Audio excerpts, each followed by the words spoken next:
Bittasi Robbim meni va mening zurriyotimni namozxonlardan qilgin degan. Robbim meni va mening zurriyotimni but sanamlarga ibodat qilib ketishligidan o'zing saqlagin degan.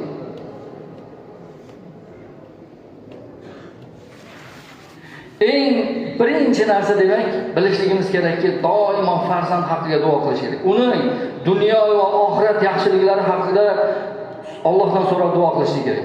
Uni ko'chaga chiqqanda, uyga kirganda yo bir muvaffaqiyatlarga erishgan paytda doimo ota, ona uni haqqiga duo qilib turishi kerak.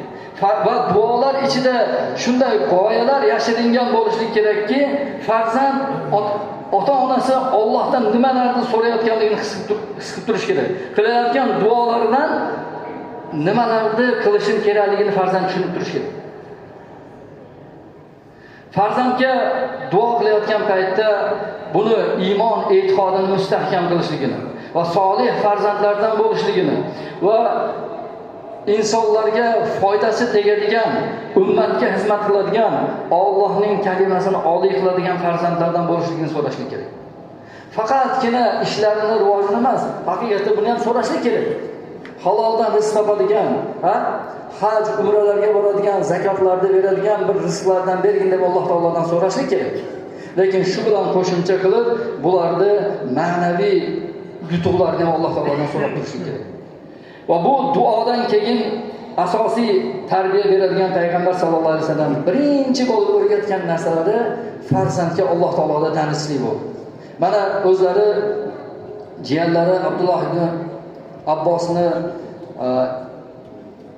o'zining minib ketayotgan eshak o'sha nimasini orqasiga o'tkazib ketayotib duo qiladi. Ey bolacha, sen Allohning chegaralarini doim himoya qilgin degan.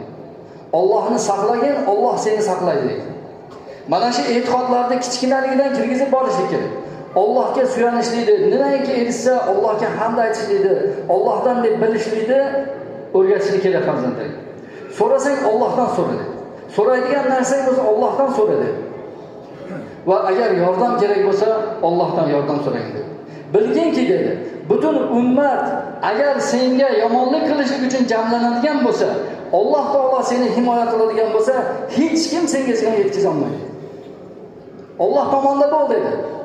Allohning chegaralarini buzmagin dedi. Alloh seni shunaqa himoya qiladiki, agar butun yer yuzi senga qarshi bo'ladigan bo'lsa, Alloh seni himoya qilib oladi dedi.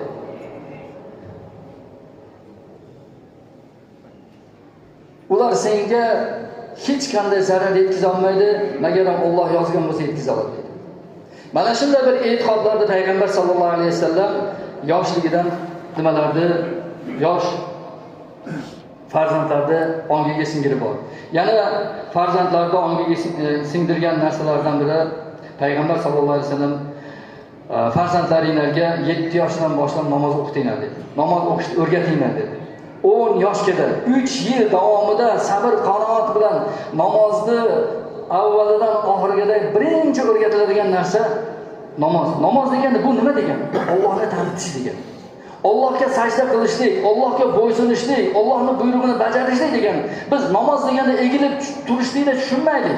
Bu namoz Alloh bilan bog'lanishlik degani. Bu e'tiqod degani.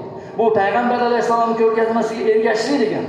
Namozning ichida shunaqa ko'p tushunchalar, shunaqa ko'p tarbiyalar borki, faqat bu belini engishtirib ruku sajda emas namoz bu. Tahoratdan boshlanadi. Aynan 3 martalab yuvishlik bu payg'ambar sallallohu alayhi vasallam sunnati. Bizi payg'ambarimiz bor. Bizi payg'ambarimiz shunday tahorat qilib o'rgatgan. Sen payg'ambarimizga ergashgan bo'lasan agar shunday qilsang. Alloh taolo bizni ko'rib turibdi, eshitib turibdi. Namoz o'qisang sen Alloh bilan bog'langan bo'lasan deb namozni butun ikir-chikirlarni 7 yoshdan mana shunday ta'limlar berib bordi. Yana umumiy qilib aytiladigan bo'lsa shariatimizni tarbiya masalasida payg'ambar sallallohu alayhi vasallam nafaqat farzandlarga, butun ummatga mana shunday bir ulug' tarbiyani berdiki, bu nima dedi? Ahabbun nasi ilallohi anfa'uhum lin-nasi dedi. Allohga eng yaqin banda, Alloh yaxshi ko'radigan eng yaxshi banda bu insonlarga ko'proq foydasi tekkan dedi. farzandlarni yoshligidan miyasiga quyib borishimiz, ongiga quyib borishimiz kerak bo'lgan eng katta tushuncha shuni bilishligimiz kerak. Qachonki sen birovlarga foydang tegadigan bo'lsa, shunda eng Alloh taolo yaxshi ko'rgan inson bo'lasan dedi. Maktablarda, ko'chalarda, masjidlarda, uylarda mana shu tushuncha berib borilishlik kerak. Hozirgi kunda yo'qolib borayotgan eng oliy tushunchalardan bittasi shu, odamlarga foydasi tegib qolishlikdan odamlar qo'rqadigan darajaga tushib qoladi. Men mana shu yerda ko'zimizga ko'rinmagan bir ochiq haqiqatni aytamanki, qaysi bir farzandimiz qo'rqmasdan, dada, men qo'shnimga yordam berdim, dada, men bir do'stimga yordam berdim, dada, men falonchini og'irini yengil qildim deb so'yinib kirib siz oldingizga katta ish bajarganga o'xshab yugurib kiradi. Balki yashiryapti. Qo'shnisinikiga ozgina ish 5-10 minut qo'shnisiga yordam berib qo'yganligini, boshqasini yashiryapti farzandlarimiz. Chunki u fitratan toza edi. Birovga yordam bergisi keladi har qanday farzandlar, lekin otasidan so'ksa ishdan qo'yapti hozir farzandlar. Hayal yursan, nima? Sendan boshqasi yo'q ekanmi? Sendan boshqa seni uyda ishing yo'q ekanmi deb yo'q yerda ish topib beradi.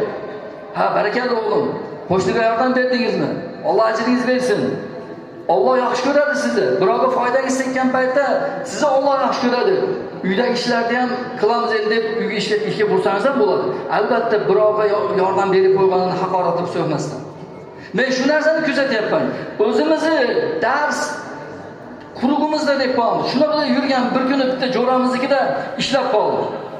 Bir qo'shnisinikida farzandi yordam berib qoldi. Men o'sha turibman endi. Qo'shnisiniga yordam berib, birar soat qo'shnisi pomidor ekishayotgan ekan. Dada, qo'shnimizga pomidor ekishib chiqdim dedi. Dadasi rosa so'kdi. So'kdi shuni. Birovga yordam berib qo'yganlar. Uyingda ishing yo'qmi seni? Boshqa degan narsani. Endi u bola aytmaydi, endi birovga yaxshilik qilsa va keyin qo'qadi ham birovga yaxshilik qilishni. Mana shunday bir egoist farzandlar ko'p yetishib qolyapti. Birovga foydasi tegishlikdan qo'rqadigan farzandlar. Payg'ambar sallallohu alayhi vasallam umumiy tarbiyasi mana shu bo'lgan bo'ldiki, birovlarga foydasi tekkan inson eng yaxshi inson dedi. Farzandlarga shu tarbiyani. Ikkinchisi zulmga qarshi bo'ldi. Zulm birinchidan uyda yo'qolishi kerak. Aka ukasiga zulm qilmaslikni o'rgatishlik kerak. Ota o'zini farzandlariga zulm qilmaslik kerak. Va bu farzandlarimizni ko'chada birovlarga zulm qilmaslikni o'rgatishimiz kerak. Zo'ravonlik mana shunday bir mana ayniqsa yoz kunlari kelyapti, farzandlarimiz beparvo qolib qoladigan holatlar bo'lyapti. Mana shu narsalardan oldini olishimiz kerak. Farzandlar birovlarga ozgina zulm yetkazadigan bo'lsa, darrov farzandlardan oldini olish kerak. Mana shu narsani xatarli ish ekanligini, Alloh taolo yomon ko'rishlik ekanligini tushuntirib boradigan eng katta tushunchalardan bittasi zulm tushunchasi. Zulm nima bu? Boshidan boshlab o'zi otalar, onalar tushunib olishlik kerakki, zulm nima? Zulm avvalo ismini to'g'ri aytmaslik zulm. Avvalo ismini aytmaslik zulm. Unga laqab qo'yishlik zulm. Biz albatta zulm desa ustidagi kiyimini yechib olishlik, cho'ntagidagi telefonini olib qo'yishlik yoki pulini olib qo'yishlik yoki u munnini qonatishlik emas, bu katta narsalar bular. Zulm ismini to'g'ri aytmaslikdan boshlanadi. Zulm laqab qo'yishlikdan boshlanadi. Mana Hujrat surasida keladi, bir-biringlarni isminglarni aytinglar, laqab qo'ymanglar. Zulm qilmanglar dedi. Zulm dedi bir-biriga laqab qo'yishlik.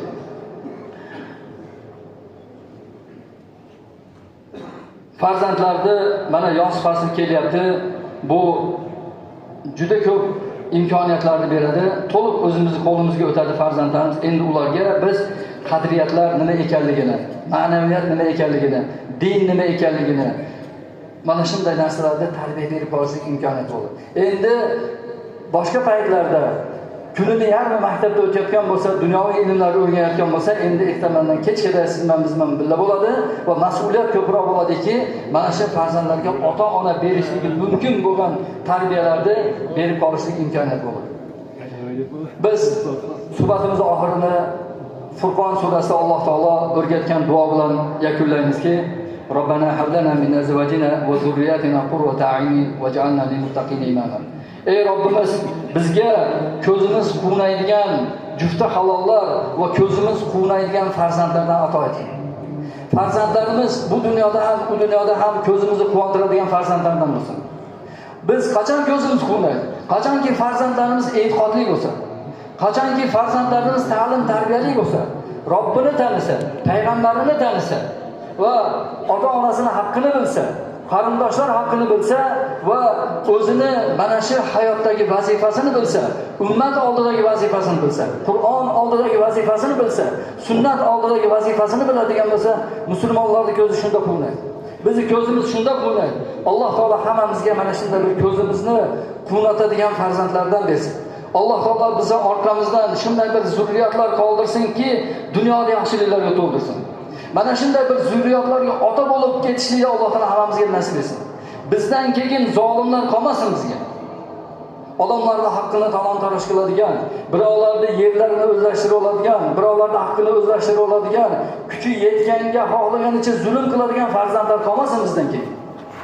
Bizdan keyin Qur'onni unutadigan, hadisni unutadigan, dinini unutadigan, nomusini unutadigan farzandlar qolmasin bizdan keyin. Alloh taolo zurriyatlarimizni to qiyomatgacha iymonli, e'tiqodli qilmasin. Subhanakallahumma va bihamdika ashhadu an la ilaha illa anta astaghfiruka va atubu ilayk. Assalomu alaykum va rahmatullohi va barakatuh.